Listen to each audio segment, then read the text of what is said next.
విద్యారంగ సమస్యల పరిష్కారానికి కడప కలెక్టరేట్ వద్ద ఆర్ఎస్ఎఫ్ ఆధ్వర్యంలో విద్యార్థులు ధర్నాకు దిగారు.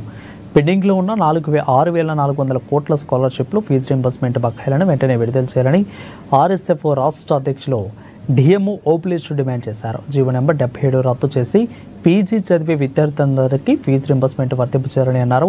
ఇక ప్రభుత్వ వైద్య కళాశాలల ప్రైవేటీకరణ ఉపసంహరించుకోవాలని నినాదాలు చేశారు. ఈరోజు కడప కలెక్టర్ ఆఫీస్ ఎదుట విద్యార్థులతోటి పెద్ద ఎత్తున ఆందోళన కార్యక్రమం చేస్తూ ఉన్నాం.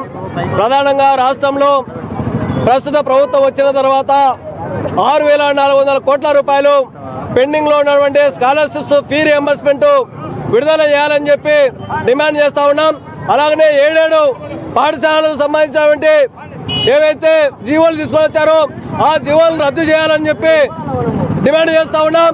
అలానే సంక్షేమ వసతి గృహాల్లో ఉన్నటువంటి విద్యార్థులకు పెరిగిన ధరలకు అనుగుణంగా కాస్ట్ పడింగ్ ఛార్జీలు పెంచాలని చెప్పి డిమాండ్ చేస్తూ ఉన్నాం. కడప జిల్లాలో చారిత్రాత్మకమైనటువంటి యోగవేమన యూనివర్సిటీ అభివృద్ధిలో ఇవాళ వెనుకంజలో ఉంది. దాదాపుగా 100 కోట్ల రూపాయలు డబ్బులు కేటాయించాలని చెప్పి ఆర్ఎస్ఎఫ్ గతం నుంచి పోరాటం చేస్తూ ఉంది. అయినా మొన్న లోకేష్ గారు వచ్చి 10 కోట్ల రూపాయలు ఇవాళ చల్లేసి ఓడబడేటువంటిది దుర్మార్గమైనటువంటి చర్య. తక్షణమే యోగవేమన యూనివర్సిటీకి 100 కోట్ల రూపాయల నిధులు కేటాయించాలి. అలాగనే స్కాలర్షిప్స్ ఫీ రియంబర్స్మెంట్ తక్షణమే విడుదల చేయాలి.